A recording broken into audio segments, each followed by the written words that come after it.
बच्चों, आज हम बात करेंगे अपने कक्षा 10 के लिए निर्धारित चित्रकला के लिए निर्धारित पाठ्यक्रम की, जो कि कम कर दिया गया है कोविड-19 के कारण। ये वर्ष 2021 और 22 के लिए भी निर्धारित किया गया है। और इसमें सबसे पहले आप जान लीजिए कि जो आपकी परीक्षा होनी है वो 70 अंकों की होनी है, यानी जो लिखित पेपर आएगा आपका वो 70 नंबर का होगा। और 30 नंबर जो है वो आपके विद्यालय ही स्तर पर प्रोजेक्ट वर्क और मासिक परीक्षा के लिए निर्धारित किए गए हैं। तो यहाँ पर जो है जो आपका प्रश्न पत्र होगा वो 3 खंडों में विभक्त होगा, जिसमें से जो खंड का है वो अनिवार्य है, यानी उसे करना ज़रूरी है। और शेष जो खंड हैं खा और गा, उसमें से एक को ही करना है केवल। जो खंड का अनिवार्य किया गया है बच्चों, उसमें है पहला पार्ट जो है आपका वो है प्राकृतिक दृश्य चित्रण। तो ये अलग अलग विद्यालय में अलग अलग खंड का के अंतर्गत लिए गए। कई जगह आलेखन की किताब चलती हो गई, कई जगह प्राकृतिक दृश्य चित्रण चलता होगा, कई जगह प्राविधिक वाला चलता होगा। तो इसमें से जो आपके विद्यालय में चलाया जा रहा है, जो आपको पढ़ाया जा रहा है, उसमें से आपको करना है। तो प्राकृतिक दृश्य चित्रण में जैसे उषा काल है, संध्या काल है, ग्रामीण व पहाड़ी दृश्य है, उस सब का चित्रण करना होगा। जल रंग अथवा पेस्टल जो रंग है उसमें से आपको रंग भरना होगा। और यहाँ पर जो इसका माप दिया रहेगा, चित्र का जो माप है वो 20 सेंटीमीटर इंटू 15 सेंटीमीटर होना चाहिए। ठीक है, तो ये खंड का है। तो चाहे तो आप ये वाला प्रश्न करिए प्राकृतिक दृश्य चित्रण वाला, अथवा के रूप में दिया रहेगा आपके पास आलेखन। तो आलेखन कला की जो आपकी बुक है उससे भी जो आप पढ़ रहे होंगे तो उसमें भी आपको आलेखन बनाना रहेगा। इसमें आलेखन जो है वो चतुर्भुज में भी आ सकता है और वृत्त में भी आ सकता है, और पूर्ण इकाई द्वारा मौलिक आलेखन जो है वो बनाना है।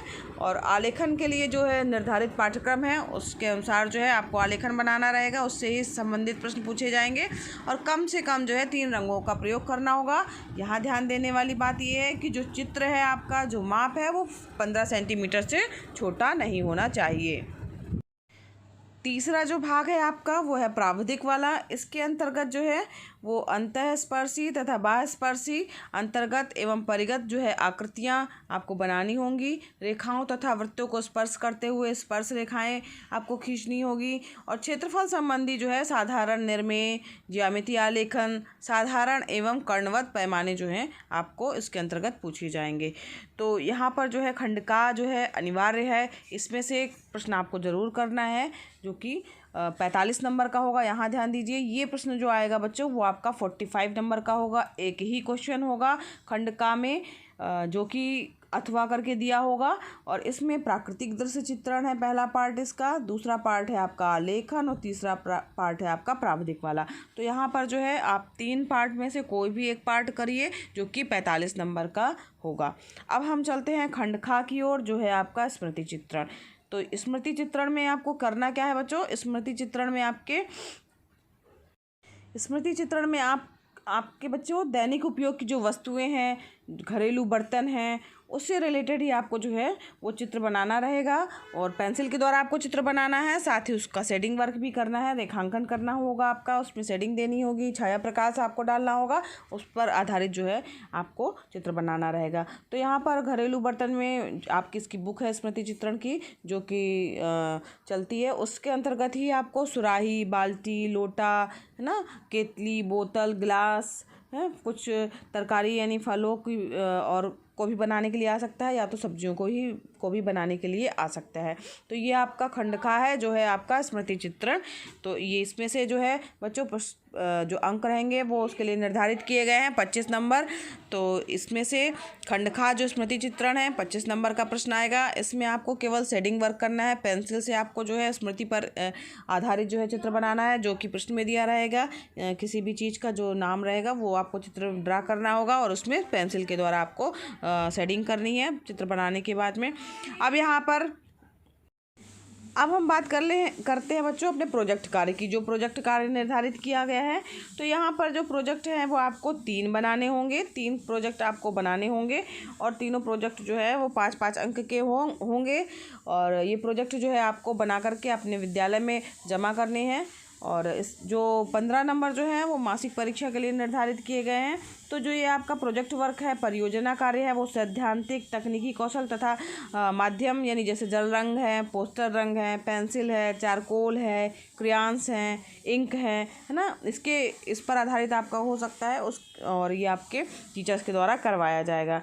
और इसमें जो है जो ये आपको ये परियोजना कार्य जो कंप्लीट करके देना है, उसमें संयोजन, सौंदर्य का अनुपात क्या है, लय के सिद्धांतों का ध्यान रखते हुए आपको करना है, उसी पर आपको जो है नंबर मिलेंगे। 3 प्रोजेक्ट बनाने हैं आपको, ध्यान दीजिएगा बच्चों, 3 प्रोजेक्ट आपको बनाने हैं, 5-5 अंक निर्धारित किए गए हैं प्रोजेक्ट के, और 15 नंबर जो है आपकी मासिक परीक्षा के लिए भी निर्धारित किए गए हैं। तो ये प्रोजेक्ट कार्य या कुल मिला के ये जो पार्ट है वो आपका 30 नंबर का होगा, ठीक है। और पेपर आपका कितना नंबर का आएगा, 70 नंबर का आएगा। अब हम बात करते हैं जो हमारा खंड का है प्राकृतिक दृश्य चित्रण। तो इसमें जो है किस तरीके के इसमें सिलेबस निर्धारित किया गया है, क्या क्या शामिल किया गया है इसमें बच्चों। तो जो खंड का है बच्चों प्राकृतिक दृश्य चित्रण, इसमें जो है सबसे पहला जो है वो निर्धारित किया गया है कि ऊषा काल यानी सुबह का समय जो है उसको आपको दिखाना है। इसमें जो है चित्र आपका 20 बाई 15 सेंटीमीटर के माप का होना चाहिए, और इसमें जल रंग के माध्यम से यानी जो वाटर कलर है उसके माध्यम से ही उसको आपको बनाना है और उसको जो है कलर करना है, ठीक है। तो यहाँ पर वाटर कलर का को प्रयोग करना है और ऊषा काल यानी सुबह का चित्र बनाना है, ये आपका सिलेबस में निर्धारित किया गया है। फिर दूसरा इसके अंतर्गत है आपका संध्या बेला यानी शाम का समय बनाना है ना, संध्या बेला का जो है दृश्य चित्रण करना है, और इसके लिए भी आप पेस्टल रंगों का या पोस्टर कलर का भी प्रयोग कर सकते हैं, और इसका भी माप जो है वो 20 बाई 15 सेंटीमीटर का होना चाहिए ना, इससे छोटा चित्र आपका नहीं होना चाहिए। और इसमें संतुलन भी आपको देखना है और परिक्षेप पे जो है आपको देखना है कि वो आपका स्पष्ट होना चाहिए, संध्या बेला का चित्र होना चाहिए। तीसरा जो है इसके अंतर्गत शामिल किया गया है ग्रामीण दृश्य चित्रण ना, इसमें गांव का दृश्य होना चाहिए। इसको भी आपको पोस्टर रंग, जल रंग और पेस्टल रंगों के द्वारा जो है आपको भरना है, और मानव और पशु आकृतियों को बनाना है। साथ ही इसमें झोपड़ी बना सकते हैं, ग्रामीण कुआं बना सकते हैं, तो जो एक ग्रामीण दृश्य है उसको आप दिखा सकते हैं। इसके अलावा बच्चों प्राकृतिक दृश्य चित्रण जो खंड का है आपका, इसमें जो है वो अगला जो सिलेबस में शामिल किया गया है वो है पहाड़ी दृश्य चित्र। तो यानी यहाँ पर किस तरीके से आपके पहाड़ दिखते हैं वैसा चित्र आपको बनाना है। इसका चित्र भी बच्चों 20 बाई 15 सेंटीमीटर का होना चाहिए, और इसमें भी आपको पोस्टल रंग, जल रंग या पेस्टल रंगों का ही प्रयोग करना है। फिर इसके बाद जो है 5वां जो है पाठ्यक्रम में आपको रखा गया है प्राकृतिक दृश्य चित्रण के पेंसिल अथवा चारकोल के माध्यम से दृश्य चित्रण कीजिए। तो यहाँ पर आपको जो पूरा चित्र बनाना है वो पेंसिल के माध्यम से बनाना है अथवा चारकोल के माध्यम से बनाना है, और चित्र में संतुलन एवं लय का विशेष आपको ध्यान देना है ना, और इसको दिखाना ज़रूरी है। फिर इसके बाद बच्चों 6वां जो है आपका इस प्राकृतिक दृश्य चित्रण के सिलेबस में शामिल किया गया है वो है चतुर्भुज में केवल एक पूर्ण इकाई के द्वारा मौलिक आलेखन बनाना है, और कम से कम 3 रंगों का इसमें प्रयोग होना चाहिए, ठीक है। और जो चित्र है आपका वो 15 सेंटीमीटर से कम नहीं होना चाहिए, यानी चतुर्भुज में आपको एक आलेखन तैयार करना है, चतुर्भुज में आपको आलेखन तैयार करना है, ठीक है। और 3 कम से कम जो है वो रंगों का प्रयोग करना है, ठीक है। और 15 सेंटीमीटर से चित्र आपका छोटा नहीं होना चाहिए। फिर वृत्त के लिए भी निर्धारित किया गया है कि वृत्त में एक पूर्ण इकाई द्वारा मौलिक आलेखन बनाना है, और इसमें के लिए भी 3 रंग कम से कम मौलिक रंगों का वाटर कलर का प्रयोग करना है, और चित्र इसके लिए भी 15 सेंटीमीटर से कम नहीं होना चाहिए। तो यहाँ पर जो है प्राकृतिक दृश्य चित्रण का सिलेबस हो गया है पूरा कंप्लीट बच्चों। इसमें अभी 2 चीज़ें और शामिल की गई हैं। तो इसमें जो है किसी मार्ग के जो भव्य प्रवेश द्वार होता है उसकी आपको परिकल्पना करना है, और उसके ज्यामितीय महत्व को सिद्ध करने वाली 2 समानांतर वृत्ताकार मीनारों की आपको रचना करना है, जिसका ऊपरी भाग त्रिभुजाकार बीम से बंधा हो। तो ये आपका जो है वो प्राविधिक कला के अंतर्गत आएगा, ठीक है। तो ये आपके उसके सिलेबस में रखा गया है। इसके अलावा जो है किसी नहर अथवा मार्ग की परिकल्पना करना है कि नहर और मार्ग जो है किस तरीके से है, उसकी मापनी बनाना है, और निरूपक जो है वो भिन्न ज्ञात करना है, यानी अंकीय आंकड़े जो है स्वयं निर्धारित आपको करना है, और नहर अथवा सड़क का लघु दृश्य भी दर्शाने का प्रयास करना है। तो ये दोनों जो हैं आपके वो प्राविधिक कला के अंतर्गत रखे गए हैं, जो कि खंड का ही एक भाग है प्राकृतिक दृश्य चित्रण के अंतर्गत।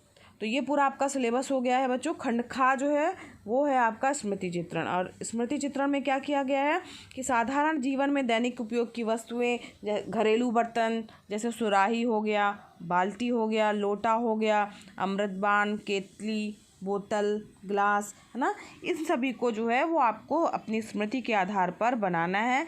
ये आप पेंसिल के द्वारा भी बना सकते हैं, चारकोल के द्वारा भी बना सकते हैं, उससे शेडिंग कर सकते हैं। रेखांकन करना है आपको उसका, उसमें जो है केवल पेंसिल का प्रयोग करना है स्मृति चित्रण में, ठीक है। इसके अलावा बच्चों जो है वो विभिन्न प्रकार के फल एवं सब्जियों को भी इसके सिलेबस में रखा गया है। तो विभिन्न प्रकार के फल भी बना सकते हैं, हो सकता है जो आपको पूछा जाए एग्ज़ाम में वो बनाना है, तो उसके अंतर्गत फल और सब्जियों को भी रखा गया है जो कि आपके स्मृति चित्रण पर आधारित है। और उनको बनाने के बाद जो है वो उसको शेडिंग वर्क भी करना है। यहाँ पर भी ध्यान दीजिएगा, चित्र आपको 15 सेंटीमीटर से छोटा नहीं बनाना है।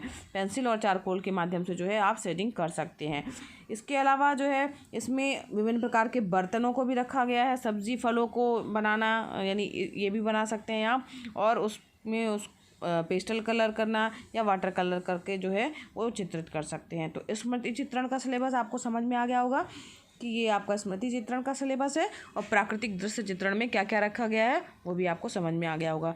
फिर इसके अलावा बच्चों खंड का जो कि आपका अनिवार्य हो गया था, खंड खा जो आपका स्मृति चित्रण है, और खंड गा जो कि भारतीय चित्रकला से रिलेटेड है। तो इससे संबंधित भी प्रश्न होंगे। खंड का तो आपका अनिवार्य है, और खंड खा और गा में से आपको कोई भी एक करना है, जो कि 25-25 नंबर जिसके लिए निर्धारित किए गए हैं। तो यहाँ पर जो खंड घा है वो है भारतीय चित्रकला। और भारतीय चित्रकला के अंतर्गत भारतीय विभिन्न कालखंडों का विभाजन करते हुए प्रत्येक कालखंड पर मौलिक लेख लिखें, ये आपका सिलेबस है। और चित्रकला की विशेषताओं का उल्लेख करें जिससे यह सिद्ध हो सके कि कला ही जीवन है, ये भी आपके सिलेबस में रखा गया है। साथ ही प्रागैतिहासिक काल की विभिन्न शिलाश्रयों का उल्लेख करते हुए उनके रंग एवं चित्रण विधान पर प्रकाश डालें। तो ये जो है ये आपका सिलेबस निर्धारित किया गया है भारतीय चित्रकला का। तो जिनके विद्यालयों में ये पढ़ाया जा रहा है तो वो इससे रिलेटेड प्रश्न करेंगे, खंडगा को अटेम्प्ट करेंगे। और जिनके यहाँ स्मृति चित्रण पढ़ाया जा रहा है वो स्मृति चित्रण पर आधारित जो है वो खंडखा वाला जो है पार्ट अटेम्प्ट करेंगे। तो ज़्यादातर स्कूलों में जो है वो स्मृति चित्रण पढ़ाया जाता है। और बच्चों क्लास 10th के कला से रिलेटेड जो है वीडियो मेरे चैनल पर क्रम से डले हुए हैं, जिसमें कि आलेखन कला और स्मृति चित्रण जो है वो बताया गया है किस तरीके से आपको बनाना है, सिलेबस में क्या क्या चीज़ें हैं, कैसे आपको चित्र को बनाना है, कौन सी पेंसिल का प्रयोग करना है। तो ये सब आप जो है चैनल की प्लेलिस्ट में जाकर और वीडियो देख करके समझ सकते हैं और अपना कला का काम अपनी कॉपी में कंप्लीट कर सकते हैं। तो बच्चों ये था पूरा आपका नया सिलेबस जो कि वर्ष 2021 और 22 के लिए निर्धारित किया गया है। इसी के अनुसार जो है आपका वार्षिक परीक्षा का पेपर होगा, यही आपके सिलेबस में शामिल किया गया है। तो बच्चों ये आप ध्यान रखिएगा, 100 नंबर का जो पेपर है वो आपका 70 नंबर का पेपर आएगा। 30 नंबर जो निर्धारित किए गए हैं वो आपके प्रोजेक्ट वर्क के लिए निर्धारित किए गए हैं। तो धन्यवाद बच्चों, आशा है कि आपको सिलेबस समझ में आ गया होगा।